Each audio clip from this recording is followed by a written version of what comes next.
Will Ryan Poles make a splash for Marvin Harrison Jr.? That's where we're going to kick off today's episode of Chicago Bears Now by Chat Sports. I'm Harrison Graham. Before we do that, draft week. We made it. Happy draft week. We'll be live for round one on Thursday and the rest of the draft. But on Thursday, if you see this thumbnail on YouTube, you're in the right place. Hit the subscribe button. Turn on notifications. Join us as we celebrate Caleb Williams as the number one pick, plus find out what the Bears do after that as they also hold pick number 9. How about trading up to number 3 overall? Ben Volin, who's with the Boston Globe. He's covered the Patriots for a while, but now is kind of more of a national NFL writer. Kind of did like a predictions with some intel type of article, and one of those is that the Bears will get aggressive for Marvin Harrison Jr. Again, it's not a report. He called it an educated guess. So again, based on probably stuff he's heard, could be possible. And something he pointed to was the Patriots being a potential team of trading down. Now, if you've kept up with the latest chatter around New England, it sounds like that price tag is going to be pretty damn massive. Like if they're going to move off of 3, it's going to cost a lot. And quite frankly, I think it's going to cost too much for Chicago, but I'm down to play ball for this episode. Here's Ben Volin. He said, quote, Bears should get aggressive for Marvin Harrison Jr. The Patriots wouldn't mind trading out of 3, and I've got my eye on the Bears at number 9, who seem like they want to make a big splash and be the talk of the NFL this year. And I do think the Bears are going to be one of the big talking points of the Bears moving forward. They have been all offseason. They're getting Caleb Williams. If they got Marvin Harrison Jr., they certainly would be as well. Here was the trade idea that he put together. $975 plus a first and third next year, which that would be a big splash. I mean, there's no question about that. And man, I kind of think it's too big of a splash, if I'm being completely honest. I mean, Ryan Poles has talked about flexibility, being smart in your decision-making. Like, that would be a tidal wave to give up that much capital for Marvin Harrison Jr. I mean, think about what you're saying there. You would lose your first next year. You would go from getting Caleb and Marvin, which would be awesome, but then only picking in the 4th round this year. Yes, you'd have 2 seconds next year still, so you wouldn't be completely devoid of capital, but you'd also lose a 3rd next year. That's a lot to move up 6 spots in round 1. It kind of made me think of the Arizona-Houston trade from last year when Houston traded up from 12 to 3, and then the Cardinals ended up trading back up to 6, but that was a separate trade. But Houston gave up 12, 33, a first, and a third, so little similar. Instead of 33, it's a 75, but obviously you're going 3 to 9 instead of 3 to 12. Similar ballpark. Obviously, it worked out well for the Texans. I mean, C.J. Stroud and Will Anderson have been terrific, but just because that played out well doesn't mean you should force the issue either. Like, no one loves Marvin Harrison Jr. more than me. I think the first mock draft we ever did was taking Marvin Harrison Jr. either number 1 or number 2 overall way back in the fall. Like, we've been on this for the better part of a year, really going back to last college football season when he wasn't even draft eligible. I mean, the kid is special. There's nothing he can't do. He's 6'4", 205. I think he's like a supercharged A.J. Green, and what I mean by that is similar frame, similar jump ball ability, but he's also more explosive and better after the catch, whereas A.J. Green was kind of just average in that area. And by the way, A.J. Green's probably going to the Hall of Fame, so even if he just ended up being that's a very, very good player. I just, again, like, when I look back at this trade, like, I mean, are you guys doing this? Like, are you giving up this much for Marvin Harrison Jr.? $975 and a first and a third next year. And sure, you could say, well, if he hits and the Bears are a deep playoff team, well, it's a late first and a late third. Yes, but, like, still, like, if you told me that Rome Odunze was going to fall to 9, I wouldn't even think twice. I would say, no, I'll just take Odunze at 9. But even if not, I think that's too much of a price to pay. Like, I like Marvin Harrison Jr. a lot. Let us know what you guys think down in the comment section down below. But that's a massive price to pay. Some reasons why, beyond the price just being too high. I do think there's a decent chance Odunze or Neighbors could get to number 9. And if not, you can address other needs. Not everything moving forward is about 2024. Like, you could still be a good team in 2024 and beyond with a more practical and patient approach. You're obviously going to get your quarterback in Caleb Williams, but you could go with a Byron Murphy or a trade down for a defensive tackle. You could trade down for a different receiver if you wanted to, if the top three are gone. You could take a Dallas Turner. You could get a Joe Alt perhaps if he's available. Like, it doesn't have to be Marvin Harrison Jr. or bust. Hey, New England, just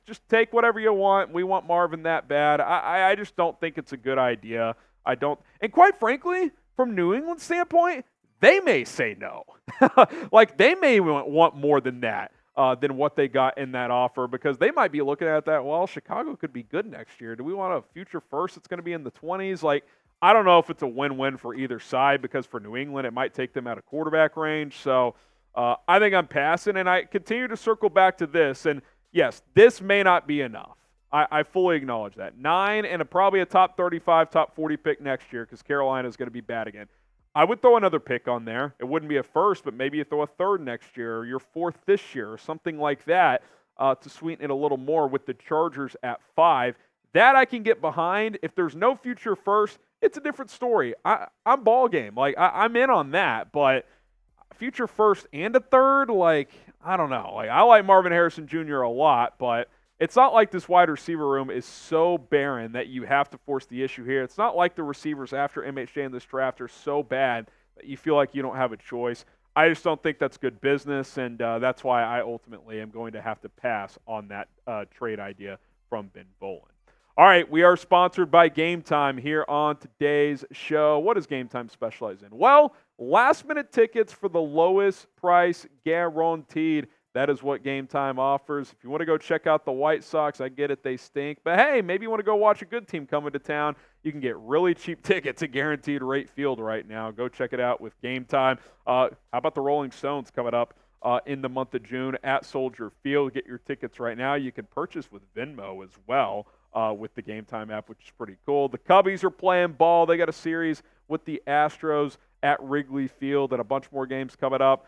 Go check it out. Lowest price, last minute, guaranteed. You're going to get the best deal available. And use promo code ChatSports if you haven't created an account today. Download the app in your app store. Plug in ChatSports. That's going to get you $20 off right now.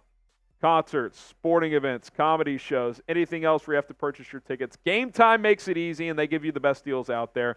Link is in the comments and in the description. Click and shop today and go get out of your house and enjoy life. The best price available with Game Time. Okay, are we about to see a potential draft shakeup? Because Adam Schefter, and I got to give credit to Mike Florio. He was actually on this for a couple of weeks, and I kind of just brushed it aside. I figured, okay, there's going to be some sort of penalty for Atlanta and Philly, but he was throwing out kind of wild theories. And, well, now Schefter's kind of doubled down on it, that the tampering charges in Atlanta's case for Kirk Cousins, Saquon for Philly. We'll focus on Atlanta because Schefter reports that those charges are going to be more severe considering it's for a quarterback. And there's been some thought that Atlanta could lose or at least have to move down from that number 8 pick, which directly would impact Chicago picking there at number 9 if something were to happen there. Here's what Schefter had to say. The NFL's investigation into alleged tampering charges against the Falcons for their involvement with then free agent Kirk Cousins. Some believe the discipline, which is likely to involve draft picks, is expected to be more severe for the Falcons than Philadelphia, who we also talked about. Schefter also gave an example of a recent tampering penalty. The Dolphins forfeited their 2023 first-round pick, a 3rd and 24 for tampering with Tom Brady and Sean Payton on 3 occasions from 2019 to 22. Obviously, that was over a 3-year period. Team owner Stephen Ross and Vice Chairman Bruce Beal were fined. Ross was fined $1.5 million. Beal was fined $500,000. But if you focus on the draft standpoint of this, like, the draft is this week. So if they're going to do something for this draft, you would think they'd have to do it before Thursday. So we'll see if that happens. But do not be surprised if the NFL does something big here. Why? Well, they dropped the hammer on Miami, and if teams are doing it again, especially for franchise quarterbacks, and by the way, Miami didn't even get Sean Payton or Tom Brady, and they still had the hammer drop on them. Atlanta got Kirk Cousins. I would not be shocked if something shook up here. Now, would it be kind of a dark cloud over the draft the week of if you have a team in the top 10 losing their pick that close to the draft? Kind of, which kind of makes me think if it's going to be something premium, it would be next year. But imagine if the Bears are sitting at 8 instead of 9. That could be the difference in getting Rome Odunze. It really could, because I don't think Atlanta would take him, but a team might leapfrog Chicago to trade up with Atlanta to take him, like the Jets, or a team like Cincinnati all the way down at 18. Seattle could maybe do it. Indianapolis has been linked to receivers. So if you're sitting at 8, if you're Chicago, that's a massive difference. Every single pick slot, especially in round 1, is worth more and more points the higher you are. So I'm keeping my eye on this. You guys should too. I don't think it's something to brush aside. Schefter did some deep reporting on it. So it's going to be interesting to see how it plays out. Now, speaking of the draft, as we are 3 days away, I think we are on the precipice of a historic offensive draft in general, but especially in round 1. Peter Schrager had an interesting tweet that he put out there earlier today. And based on who he has talked to, the reporting he's done, he only has 6 surefire first-round picks for defensive guys. Keep in mind, there's 32 picks. Byron Murphy, Dallas Turner, Laiatu Latu, Terrion Arnold, Quinyon Mitchell, the corner out of Toledo, and then Jared Verse. And then late first, early second, Cooper DeJean, Chop Robinson, Darius Robinson, Nate Wiggins, the corner out of Clemson, and then Kool-Aid McKinstry. Even if all 11 of those players went in the first round and no other defensive players did, that would mean 21 offensive players went in the first round. The record for an NFL draft in round 1 for offensive players is 19. I think we're smashing that record. I think it'll easily be 20. It could flirt with 25. Now, 25, I'll admit, will be on the high end, and as you get later in the draft in round 1, teams might be like, okay, am I going to take the 8th offensive tackle or the number 3 edge? I'll take the number 3 edge. Like, stuff like that happens all the time. But I do think we'll set a record. I think the offensive talent is better. I think it's deeper. I think some boards in this draft are going to have 0 blue-chip players on their big board defensively. Now, I would say there's 1 or 2. You can make a strong argument for Byron Murphy and Quinyon Mitchell in that blue-chip category. You could make the argument for Dallas Turner as well with his physical upside, but there's way more offensive talent, especially at the top here, and I think you're going to see that play out on Thursday night. So when you think about it for the Bears, should you get defense while you can, since it's not as deep, especially when premium players? Because you could make that argument. Maybe it's like, okay, you're getting Cale Williams at 1. It's a super deep offensive draft, especially in the first 3 or 4 rounds. You have a 3rd and a 4th round pick. Do you go defense at 9? Do you trade down for defense in the top 15 and go that route? I still think you just got to follow your big board and take the best player available at your premium positions of need, which is receiver, offensive tackle, edge, defensive tackle. But if it's close, I could see them going defense there, because then you just probably don't go defense the rest of the way. You probably go receiver in the 3rd round and then, BPA in the 4th round or wherever the case may be. But it'll be interesting because offensive players are going to fly. Tackles are going to go. Receivers are going to go. You're going to see these quarterbacks fly off. And it's going to be fun because we're going to be here for all of it on Thursday night. What say you? What should the Bears do at number 9 overall? Do you think they should draft offense, type O, defense, type D, or if you think they should trade up or down, type T for trade? Let us know what you guys think in the comments below. And join us for all of it. We'll have videos leading up to the draft on Thursday, live throughout the NFL draft starting on Thursday. Again, live on Friday and Saturday as well. Undrafted free agents on Sunday. It's going to be a whirlwind. We got you covered here on Chicago Bears Now.